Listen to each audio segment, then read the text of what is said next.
The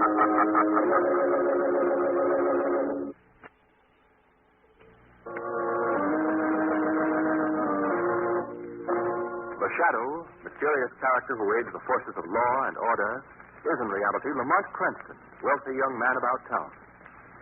As the Shadow, Cranston is gifted with hypnotic power to cloud men's minds so that they cannot see him.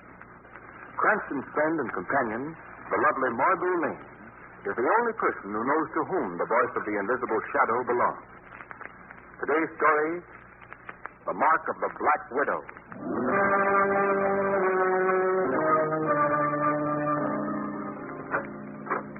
Suppose we have our coffee in here in the study, Margot. Oh, I'd love to, Dr. Grant. In fact, I've been waiting for years for an excuse to see the inside of this room. Haven't you, Lamont? Yes. If I'd anticipated this opportunity, Dr. Grant, I'd have brought along my camera and notebook. I see. I think you have an exaggerated idea about the contents of this room. Oh, but it's fascinating. Just look around this place, Lamont. Mummy cases and statues and old stone carvings. Yes. I presume that most of these pieces are Egyptian, aren't they, Dr. Grant? Yes, that's right. I did a good deal of work in Egypt about 20 years ago.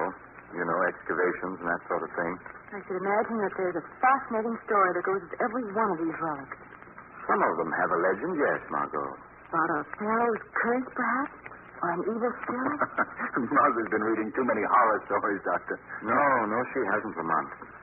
I myself have seen too many examples of strange misfortunes that have befallen the defilers of certain tombs to treat that statement lightly.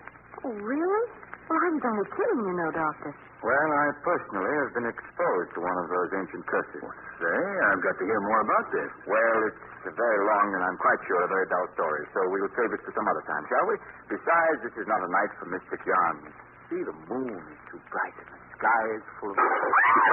What? Someone threw a rock through that window. Yes. It just missed your head, Doctor. Look, someone's running across the lawn. Well, it's too late to catch him, whoever it was. Say, there seems to be a note attached to the stone. Well, yes. Perhaps you better read it, Doctor. Let me see. Listen to this. You remember Egypt, Pharaoh's tomb. He who was dead is returning. When the votes are cast, I remind you of our duty. The signature is a drawing of a spider. What in the world is it all about? Do you understand it, Doctor? Perfectly. He who was dead is returning. Lamont, that story I said I'd tell you some other time. Yes? I'll tell it to you now because it concerns this note I just received. Do you mind? Mind? I should say not. Well, about 20 years ago, 3 other scientists and myself, all of us young and ambitious, were working on the excavation of a tomb on the upper Egyptian Nile. One day we broke through a hidden wall and came upon a room that was almost crammed to the ceiling with rare and precious jewels. We stood in awe at the entrance to that room, our eyes dazzled by the... Taylor! Oh, do you see what I see? Yes. There can't be this many precious jewels in the world. Hey, fellas, what did you find? Oh, you think that was worth digging for, Willoughby? Worth digging for? Worth digging for? For the jewels. For the millions. Well, what do we do now? What do you mean? Do we notify the authorities and turn this over to them? Why, Yes, I guess so, of course. Why? What? I'm asking why. Why should we give up this fortune? Yes, but Taylor, that's customary. It's a thing to do. Well, who would ever have to know about it? Only we 4 have the knowledge of this hidden room. Now, do we tell the authorities? Taylor, you're not serious about this? Why, if we were found out, we'd be disgraced, ruined in our profession. Wouldn't a few $1 million compensate that ruin? Taylor's right, Hollister. Of course I'm right. All we have to do is keep quiet and we're millionaires. Millionaires! Why, we could buy the world! So you see, Margot and Lamont, 3 of us did keep quiet. But Hollister talked. She told the authorities about our discovery. We were all resentful of what we thought was his disloyal treachery. We even made idle threats on his life. Yes, I was in accord with the others.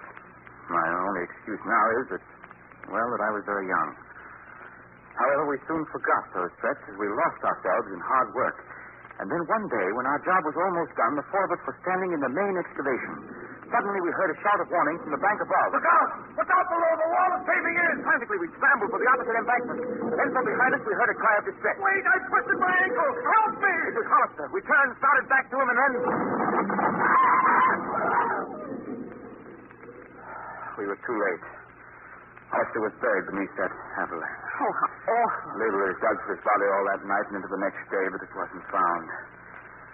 The next evening, he sailed for the States. What a horrible death. No, you're wrong. You see, Hollister didn't die. What? We learned later that he reached one of the tunnels before the landslide occurred and covered him. And 3 days later, he emerged from the tomb alive. Well, that's remarkable. But say, that's part of the message then. He who was dead is returning. Exactly. Hollister came back to the States today. He's been in Egypt all these years. Done some remarkable work, too. What does the rest of the message mean? About doing their duty when the votes are cast. Well, you see, Hollister's name is up for membership in the American chapter of the Royal Order of Scientists. Perhaps he fears that we will blackball him because of our ancient grudge. Is it quite an honor to belong to the society? The greatest honor that can be bestowed on a scientist. Naturally, Hollister's anxious to get it. Then you think this message is from Hollister? I'm not sure. But he has nothing to fear. Neither Taylor Willoughby or myself have any ill feeling toward him. How does he feel about all of you? Oh, that's a different story. I've heard reports that he thinks that landslide was a deliberate attempt on his life, which, of course, is not true at all. Well, that explains everything in the message but the signature. Oh, you mean the drawing of the spider? Yes. Well, that drawing was on the wall of the room that was filled with jewels. The symbol of the spider is an ancient, never-failing Egyptian curse of death.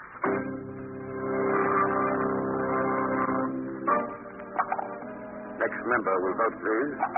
Next, put the ball in the box. Your vote, if you please, gentlemen. Place ball in box. Cast your ballot. Ball in box. Your ballot. Ballot. Mr. Raymond Hollister.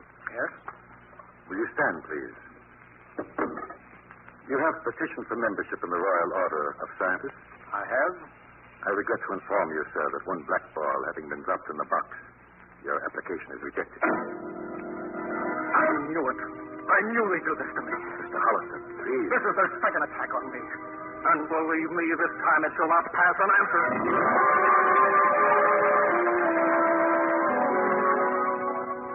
Lamont, I asked you to come here tonight to help Taylor Willoughby and me find Hollister. I see, Dr. Grant. Yes, we must find him. We've got to convince him that we were not responsible for his being rejected to our membership. You say, Mr. Taylor, that Hollister disappeared the day after the voting took place? Yes, that's right. Well, isn't there any way of finding out who did blackball him, Dr. Grant? No. No way in the world, Margot. No, there isn't any. My, I'm warm. My dinner jacket seems to be a bit too much tonight. Grant, I think you should tell Mr. Cranston about Hollister's threat, too. Oh, yes, that's right, Willoughby. It seems the secretary of the club told us later that Hollister vowed vengeance against all three of us. Vengeance? Yes, that's right. Well, if he seems to have vanished so completely, I wouldn't worry too much about that. Well, frankly, I am worried about it, Mr. Cranston. Hollister's crazed brain is liable to seek complete revenge. Oh, I'm not worried on that score, Taylor. Are you, Willoughby? I say, are you, Willoughby? Oh, he's fallen asleep. Maybe it's the heat in that dinner jacket that did it. I can't say that I blame him. Such a sultry night. Willoughby, come on, old man. Wake up. Wait, gentlemen. The sidelights are poor. Put on that overhead light. Why? Why, what's the trouble? There you are. Willoughby. Willoughby. What's wrong with him, Lamont? Willoughby is dead.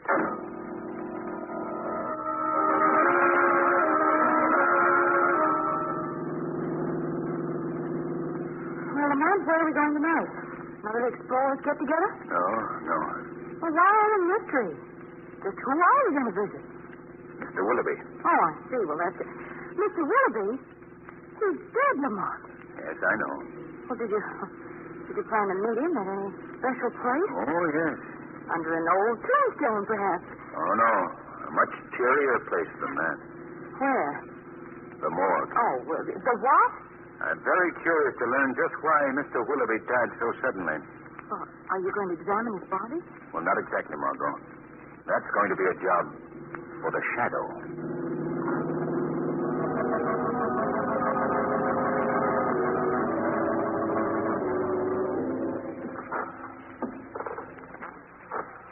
Well, you're all sleeping peacefully tonight, my pretty. Yes. I like to see that. It shows that we're all friends here. Yes, all friends, yes. This is down. I must open it. Oh, you're rather standoffish, my pretty. Oh, no, you're not too pretty, are you? But you see, I like the lids open so that you all may become acquainted. You're all brothers now, you know. Yes, brothers in debt. Whether you be rich or poor. Hey? Old man, Hey, what? What was that? Did someone speak? I spoke. Oh, who are you? I am called the Shadow. The Shadow. But I don't see you. No, my hypnotic powers have clouded your mind, made me invisible to your eyes. Oh. And that's very clever, yes. Very clever. Yes, you're a remarkable man, Mr. Shadow. Take it on the word of the mall keeper. These bodies, all these bodies here, are they in your care? Oh, yes, of course. Among these bodies is there one named Willoughby. He came here last night, died very suddenly. Oh, that one, yes. He's over there on that table. He was a heart case, you know. Have you yourself noticed anything unusual about the body? No different from the others. If you don't mind, I'd like to examine him myself. I don't mind if he doesn't. Now, let me see. Head untouched. No marks on neck, chest. Say, this gelatin substance on the chest, covering a little red mark. Have you noticed this before? No. I never paid much attention to those things in a routine case of death. In the future, old man, you should. Then you'd learn, just as I have, that this man's death was not routine. It was murder.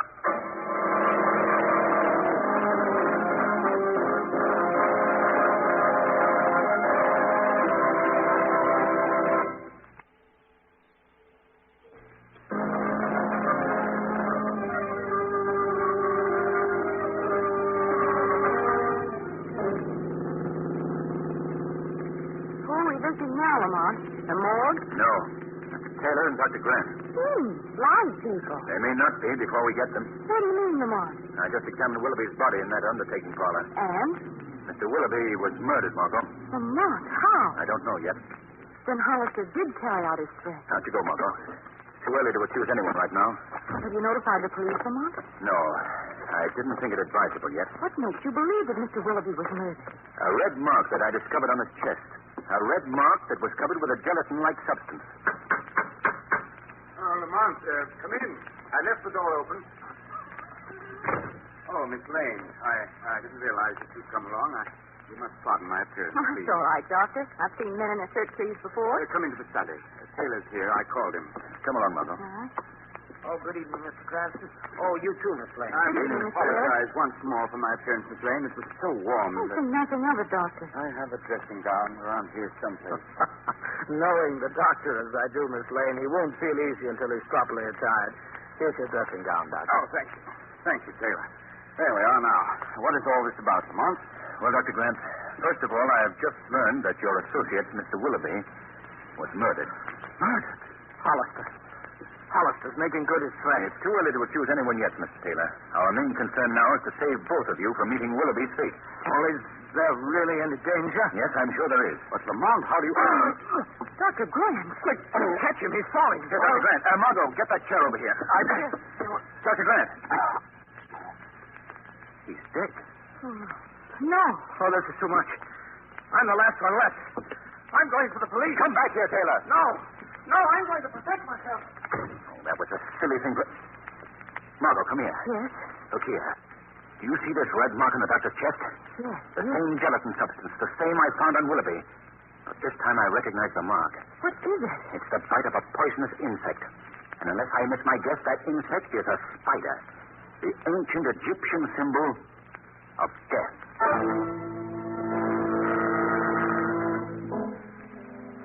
What on earth are you doing crawling around the room on your hands and knees? I'm looking for a very important piece of evidence. Well, you're also looking very silly. Well, if Taylor really went for the police, I want to find this evidence before the good defenders of the law overrun the house. But if you're trying to... Margot, please stand right where you are. Why? Don't move. My evidence is on your shoe top. Oh, what is it? If I'm not mistaken, it's a deadly, poisonous black widow spider. Oh, look out. Steady now. There. I've knocked him off your shoe top. Give me that ashtray, quick. Here you are. I want to catch it alive. Oh, you got him. He's under that ashtray. Oh, he's huge, isn't he? One of the biggest of the species. Margot, will you answer the phone, please? Yes, surely. Hello? Hello? Is Mr. Cranston there? Yes? Who is it, please? This is Mr. Taylor's valet. Would you ask Mr. Cranston if he could come to Mr. Taylor's home at once? Yes. What's the trouble? Mr. Taylor has just been shot.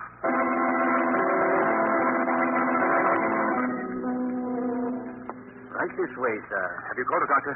The doctor just left, sir. The wound serious? The doctor didn't tell me, sir. In this room here, sir. Oh, thank you. Boys, is that you, Cranston? Yes, Mr. Taylor. How are you feeling? Oh, fair. Just fair. The bullet grazed my shoulder. Well, tell me, what happened? Well, I really don't know.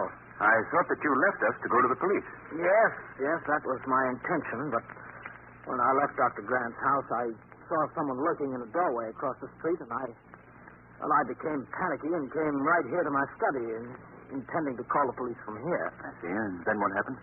Well, when I picked up the phone, something or someone was moving behind that curtain. I replaced the phone, and then the shot was fired. That's all I remember. I see. You didn't actually see your assailant? No, but it was Hollister. I know it was. Who else would make an attempt on my life? And may I see the wound, please? Well, the doctor said I shouldn't be disturbed. Oh, is this the coat you were wearing? Yes. You can see yourself where the bullet penetrated. The gun must have been fired at very close range, Mr. Taylor. The powder burns indicate that the gun was within a foot of your shoulder when it was fired. Yes, it was close. But I thought that you said that you were fired on from those curtains. They're all of 15 feet from the phone. Well, see here, Cranston, are you doubting my story? No, not at all, Mr. Taylor. I'm just trying to get the facts straight. Well, perhaps you'd better come back tomorrow morning. I can think more clearly then. Yes, that'll give you more time. What do you mean? Oh, nothing, Mr. Taylor. Not a thing. Good night.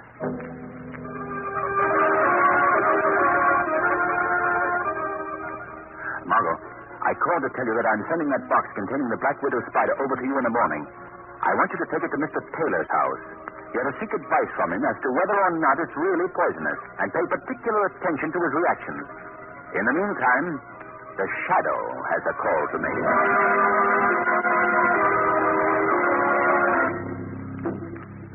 You say that you found this spider in Dr. Grant's study, Miss Lane? Yes, that's right. Well, why have you brought it to me? Well, Mr. Cranston thought that you were an authority on such things and could tell us if the insect is really poisonous. Oh, this was Mr. Cranston's idea, huh? Yes. Well, my laboratory is downstairs. Would you care to come down while I make the examination? Why, yes, thank you. This way, please. Would you mind opening that door, Miss Lane? My shoulder, you know. Oh, yes, how is your shoulder? Is the vein healing? Oh, yes, very nicely. You first, Miss Lane. All right. Is there a light? Yes, right on the wall. Oh. There we are. I realize that you must have many more important things to do, Mr. Taylor, than suspect a spider, but Mr. You Cranston... needn't keep up this pretense any longer, Miss Lane. I know perfectly well why you're here, why Cranston sent you. Mr. Taylor, He knows that's a poisonous spider, and I believe that he has a pretty good idea what it was doing in Dr. Grant's study, doesn't it? I don't know what you're talking about. But he did make one mistake. He sent you here alone. Wait a minute, I'm getting out of here. How? What do you mean? That door that we entered has been locked and bolted. That's the only exit from this room. Oh, and incidentally, I might mention that the walls are soundproof, quite immune to screams. Well, I don't understand why you're doing this to me. It's all very simple. You come to me with a curiosity about poisonous black widow spiders. Because of that interest, I am going to exhibit many of them for you by turning them loose in this room. What was that? I forgot. We have company. Very distinguished company. A gentleman that you have heard a great deal about. Who do you mean? Hollister. The missing Dr. Hollister. You had him in prison here? Then it wasn't Dr. Hollister who committed the murder. It was you, Mr. Taylor.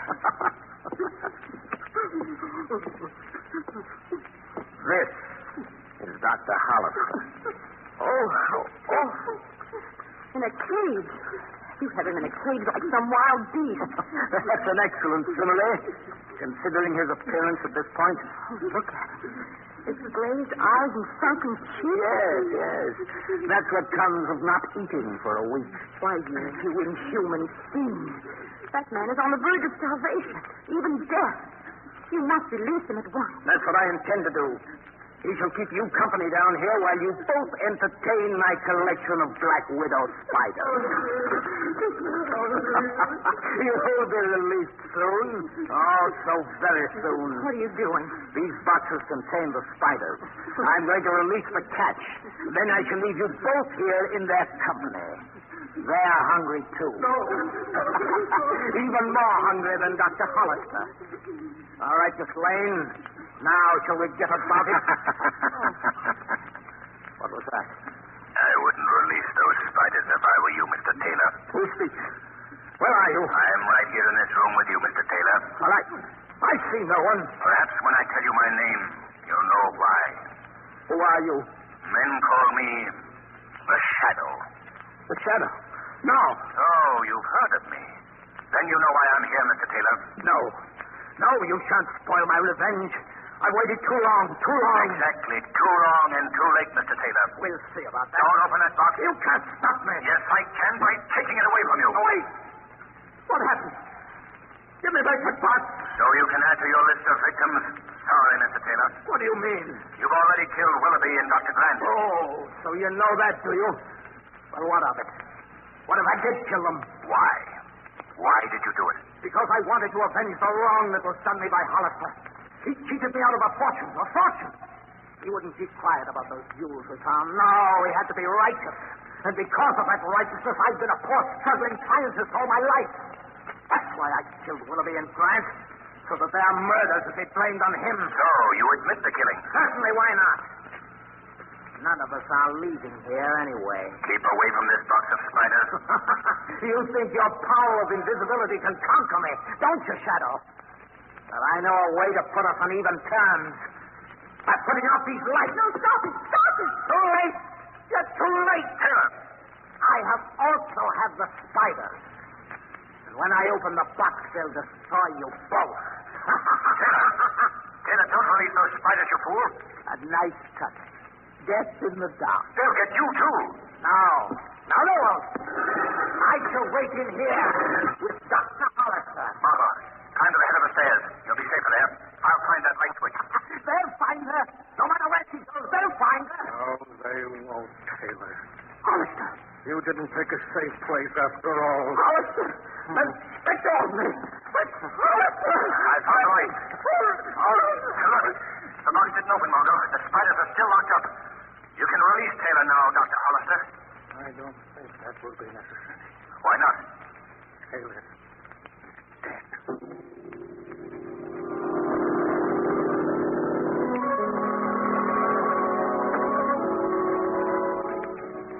So you see, Margot, when I explained the whole case to Commissioner Weston, he agreed that Taylor's death should be listed as accidental. And how is Dr. Hollister? Oh, he'll be all right in a week or so. Lamont, how did Taylor ever get the spider to bite Willoughby and Dr. Grant? It was a rather ingenious device. Do you recall the gelatin-like substance that I found on the bodies of both men? Yes. The spider was encased in a specially prepared capsule, which in both cases Taylor slipped into the clothing of the murdered men. This capsule melted when exposed to heat, the heat of a human body. Our boy was very clever. I first suspected Taylor when he chose to be shot rather than be bitten, particularly when the shot was quite obviously self-inflicted. Our boy's pretty clever, too. You know, Lamont, that for the past 3 nights I've dreamt that spiders were crawling all over me. Well, that's understandable. This experience has had one regrettable effect on my life, though. And what's that? I shall never again enjoy reading about little Miss Muffet.